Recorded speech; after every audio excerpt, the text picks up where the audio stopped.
is this? What do you think? Tell each other, 1 minute, just tell your partner, okay? If you think this is helpful, how does that sound to you? If you three could work together, okay?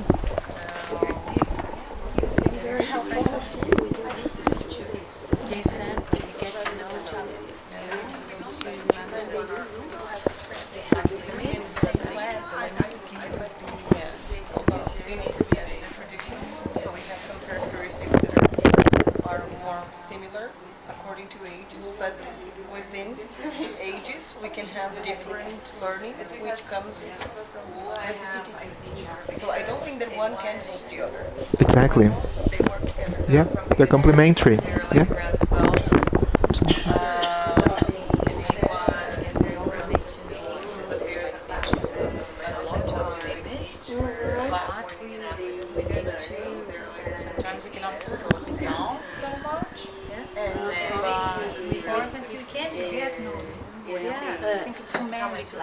And it's a plastic thing, as you can roll. That's good.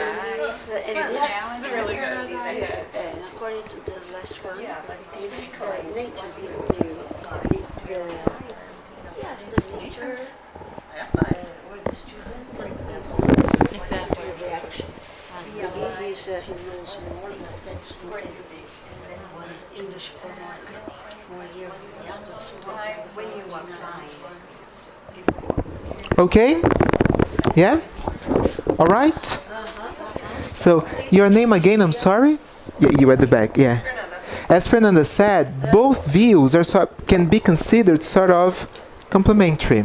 Okay? So, we can use the knowledge brought, the light shed by both views to inform our teaching.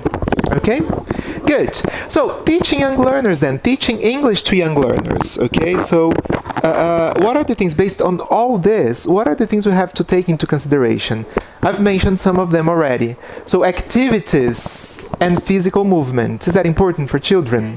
TPR, a lot of total physical response, like giving instructions and then they perform something. Because remember, they learn by doing. Balancing high energy and low energy tasks. If you have only high energy from beginning to end, poor teacher, right? But balancing high energy, low energy, high energy, low energy to cater for their needs. And also remember the attention span, okay? They won't be able to focus on just one thing for a long time. So balancing the level of energy of tasks. Scaffolding, as I mentioned, collaboration and zone of proximal development. Taking this into consideration. What is it that my children, my students can do that alone they wouldn't be able to do maybe, but with my intervention, with my support, with my help, with my stimulus, with my encouragement, they might be able to do. Okay?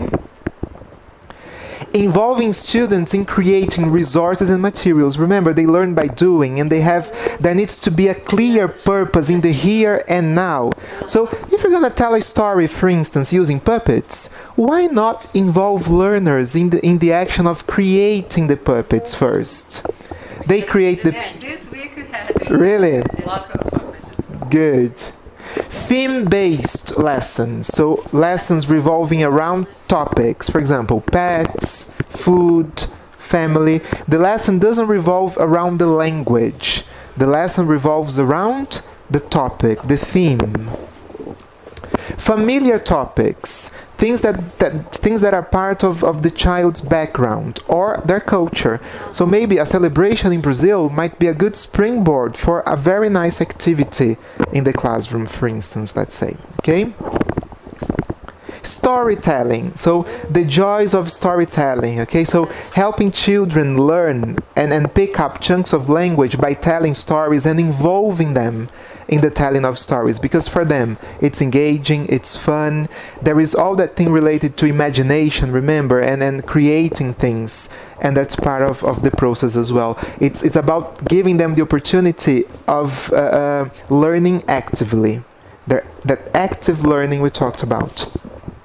Clear goals and feedback. So the goals of the task, the goals of the lesson needs to be clear, and we need to give students feedback. Oh, well done, you're doing well, and showing how their performance is constantly.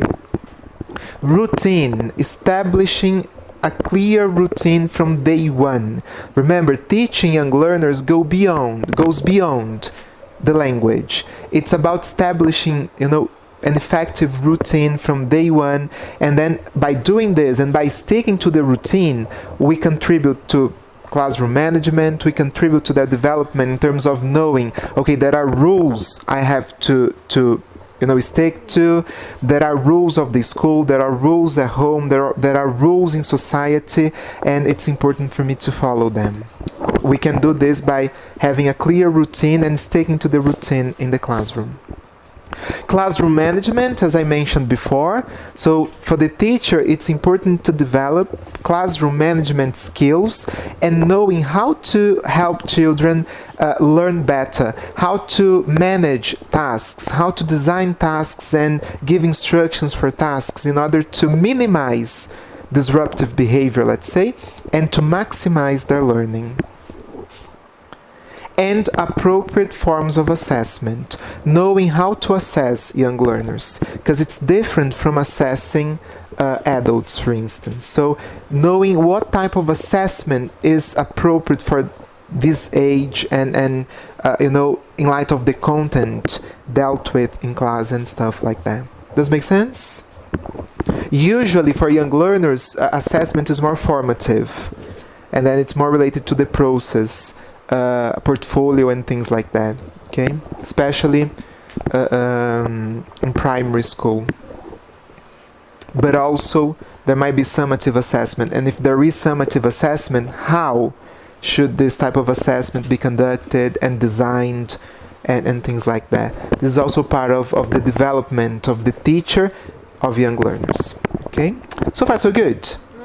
So if all this is important in light of everything we discussed and talked about, how can teachers further their career and get qualified to teach young learners?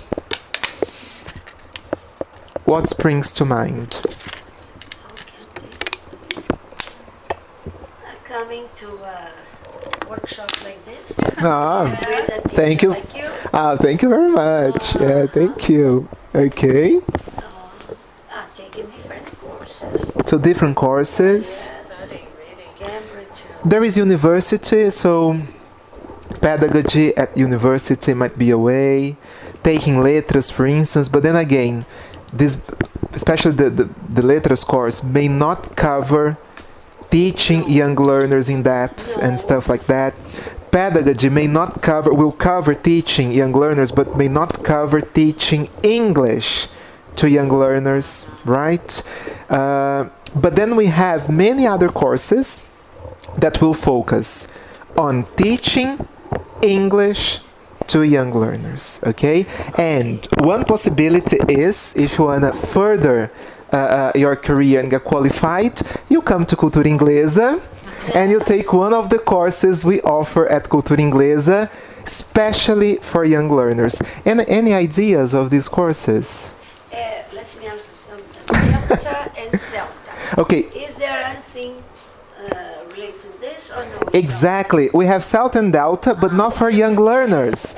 And for young learners and teenagers, we have Celt P and Celt S. So very good point. So for adults, we have Celta and Delta. For young learners and teenagers, we have Celt P and Celt S. So the University of Cambridge, because in the past there was Celta, and then they created the Young Learners extension to Celta. So after taking the Celta course, you could take this extension to the Celta course focusing on teaching young learners. But then they realized that it was not really, addressing the needs of regular schools, bilingual schools and stuff like that. So they created these two new courses for teachers: Certificate in English Language Teaching, Primary and Secondary, to focus on the development of teachers who teach primary and secondary school, teachers who teach young learners and teenagers, and then the teachers can develop, build knowledge, and develop classroom practices in the context where they teach. So basically, you're going to be certified by the University of Cambridge, attesting that you can teach English to young learners anywhere in the world, but you're going to get the certification and you're going to develop in your own context, in your school, teaching English to your learners, to your students. Is the certification from Inglesa or is it from the University of Cambridge, from Cambridge? Cultura Inglesa is an authorized center for this certification, and also for CELTA, for Delta, okay, for ISEL. So you come to Cultura Inglesa, you take the course, and you're going to receive the certificate from Cambridge. We are the center authorized to teach and then to deliver. the British English, right? No, not really. Here, not only Cultura Inglesa, but also Cambridge, in terms of language, provided it's accurate, that's what matters. Because nowadays, the main focus is not British English anymore. The focus is on global English. English that we use to communicate with anyone around the world, okay? So it's not focused on British English, and you're going to learn and develop the skills and techniques and knowledge you need to teach young learners and teenagers effectively, responding to their needs, to their needs actually, and really in your context. That's the biggest advantage. The tutor goes to your school to observe you teaching your students in your own context. Does make sense? Yeah? And I'd like to show you, so is it clear how these two courses were created? Yeah? So basically, CELP focuses on primary education. So you're going to learn how to teach children from the age of 6 to 12, young learners, okay? In order for you to take the course, the minimum required in terms of language is B1 level, intermediate. So teachers need to have a minimum of B1 level, intermediate level of English to take the certification. But for me to check what level I am, should I test or do I need to have a certification? Not really, because you're going to be interviewed before, when you apply for the course, you're going to have an interview with one of us, one of the tutors. And in the interview, we're going to be able to assess whether your level of English is appropriate, for the course or not. So there is this sort of support before you apply for the course, before you start the course, in the application process. All right? And the course consists of 9 online modules, and that's a very good thing, because part of the course is online. So you can do the course, when it's best for you, in your free time, okay? If you're a mother, when your children are, sleeping, so you can, you're not letting me focus, okay? If you're not a mother, but you have a very busy life as well, you can do the course when it's best for you. You can, use your free time, weekends, evenings, what have you. So you have the modules happening online, and a total of 90 hours. But you do count on the support from a tutor. And this support may be face-to-face or online, depending on your availability. Here at Cultura Inglesa, we are having the support face-to-face, okay? But in case you're not able to attend the face-to-face meeting, this support can also be offered online. And it's a total of 30 hours of face-to-face or online tutor-led support. Okay? More expensive than the other. Which other? CELP, CELP-S? Yeah. No, I think it's about the same price. I think you have the price there in the folder. Yeah, it's about the same price. Yeah. Then also, Prices. no, but if you check the website, Cultura Inglesa website, you have the information there. Okay. You are going to develop classroom practice as well So there is the observation. The tutor will go to the school where you teach, and the tutor will observe your lesson and give you feedback afterwards. So there is the planning. Before the observation, there is the plan. It's really exciting, isn't it? Before the observation, there is the planning. You plan and you talk about the lesson. After the planning, there is the observation. The tutor goes there and observes the lesson. And after that, there is feedback. And then, during feedback, you're going to discuss the lesson, reflect upon things that you did, what went well, what could have happened differently, and things like that.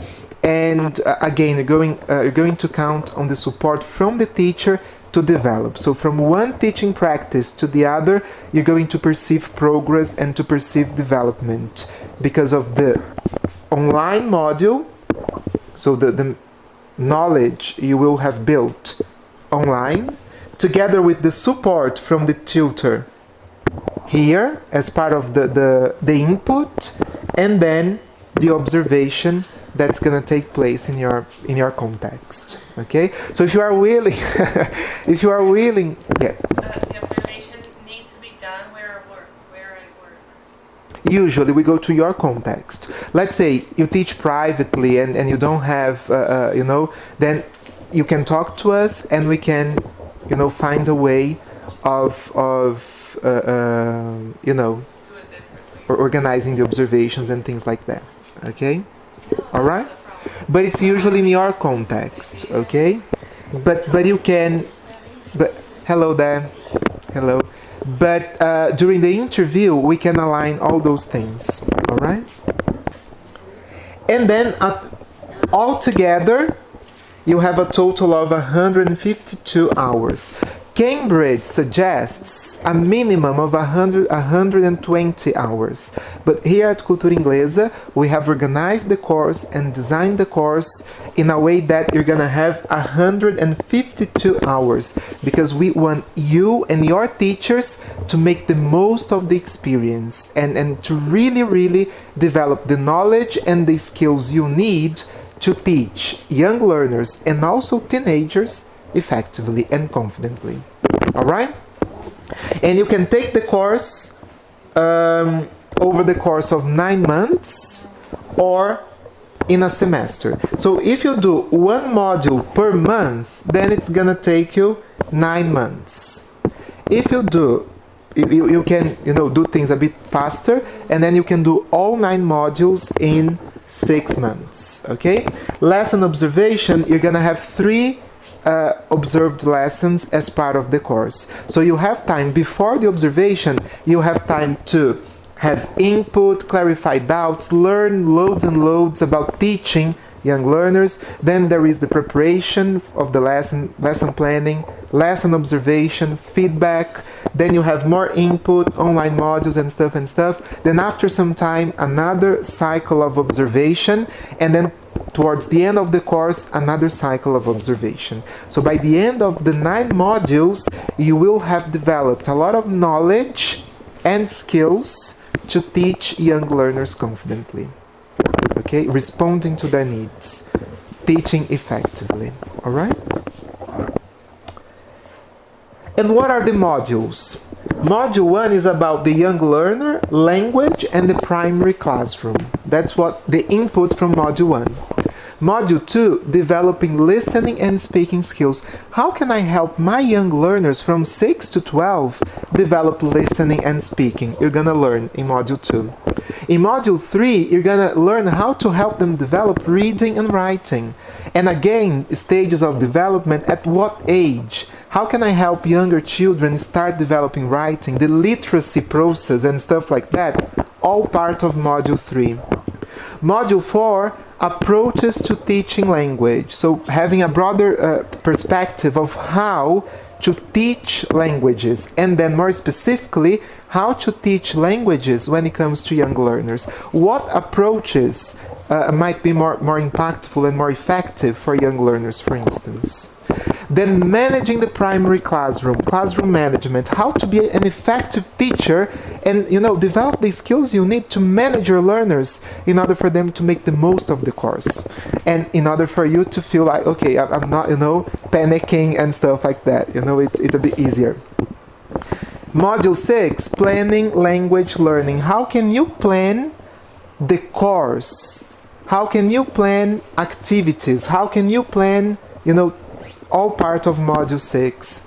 Module 7, resources for learning. What resources can you make use of when teaching young learners? What materials, what types of things can you bring into the classroom to maximize learning?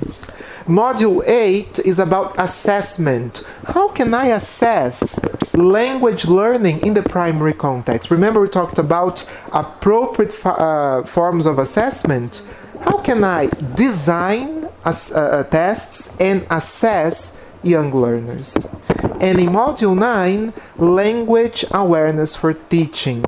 Because one of the things we need as teachers is awareness of the language we teach. So a moment for us to develop our own language. A moment for us to increase our language, our knowledge of the language, to be more confident to teach the language to our students. How does that sound? Isn't it? It's really exciting. Then for CELP-S, it's basically the same thing, but the focus is on secondary education in Brazil from 13 to 17. So if you do CELP-S, then your focus is on teaching teenagers. Some of the characteristics we mentioned for younger learners are also applicable to teenagers, but there's more to it. We have other characteristics which we won't have time to talk about because that's not part of the scope of this talk, but that's part of the scope of the CELP-S. So if you're like, what are the differences between young learners and teenagers, and how can I teach teenagers effectively?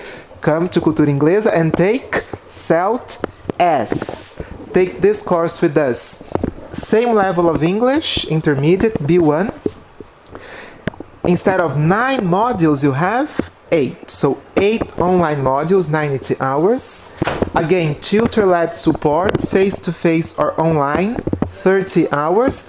And again, you're going to develop classroom practice. There is observation, feedback, and the portfolio. Because throughout the course, both for CELP-P and CELP-S, you're going to put together a portfolio of tasks and activities and things you do. And this is part of your assessment as well in the course. Okay? 152 hours, again, either in 6 months or 9 months. Alright? And the modules. For CELP-S, Module 1 is classroom management. So a bit more on classroom management, but now with a focus on teenagers. It's different from managing young learners. Imagine if you go like 13-year-olds, 17-year-olds. I mean, it's a huge gap. So you're gonna learn all that here. How to, provide instruction and how to make your teaching tailor-made for, this age range from 13 to 17. Module 2, language learning and the teenage learner. So what's the relationship between being a teenager and learning a language? How do teenagers learn languages? That's Module 2. Module 3, you're gonna learn how to teach language skills to teenagers. Reading, writing, listening, and speaking, with a focus on teenagers. Module 4, language awareness for teaching. Again, an opportunity for you to develop and increase your knowledge of the language, to teach confidently and effectively.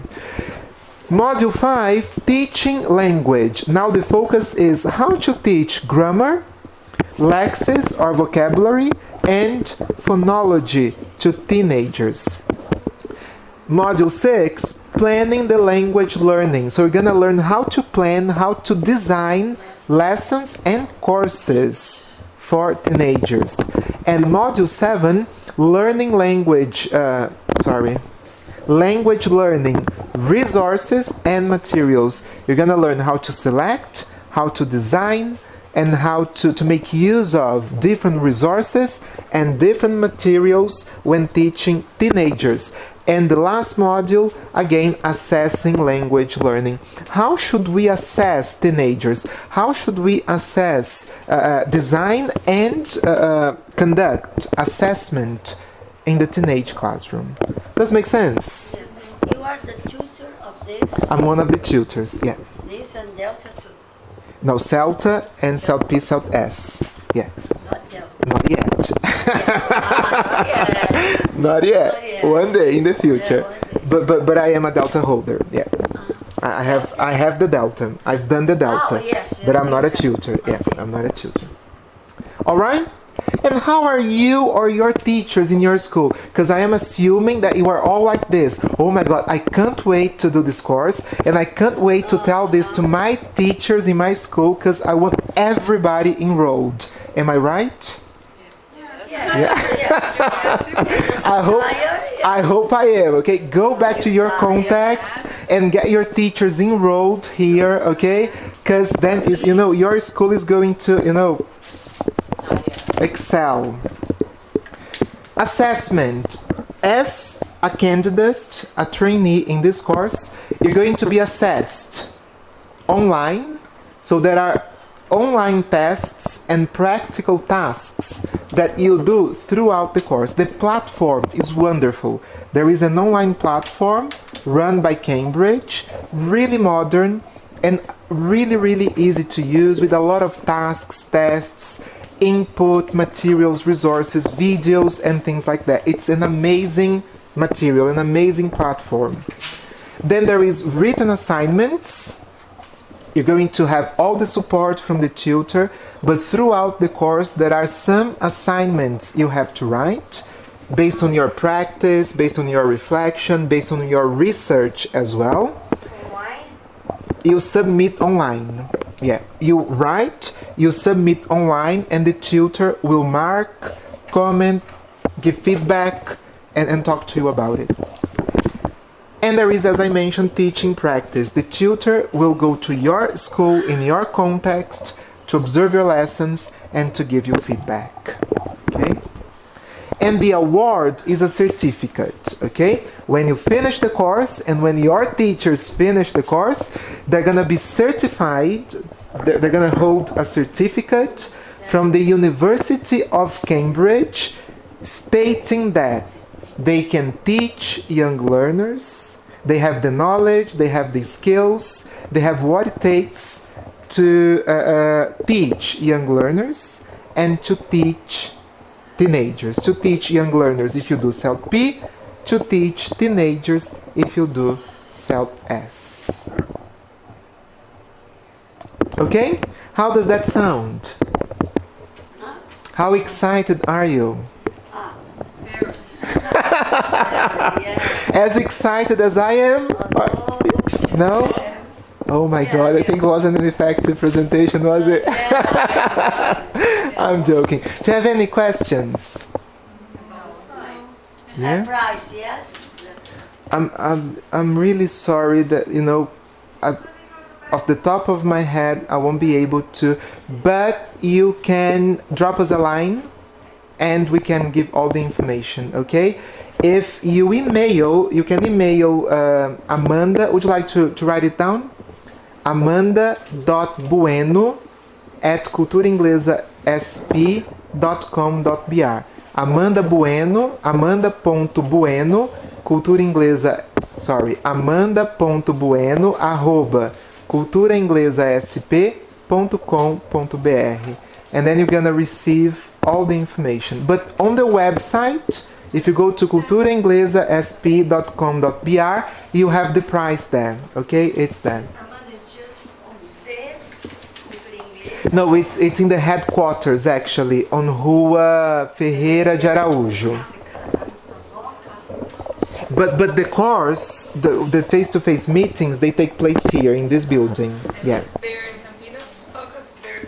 There's gonna be in Campinas. If you go to the Campinas branch, you can ask them and they're gonna give you all the information. But there is Celt P, Celt S there for sure. Okay?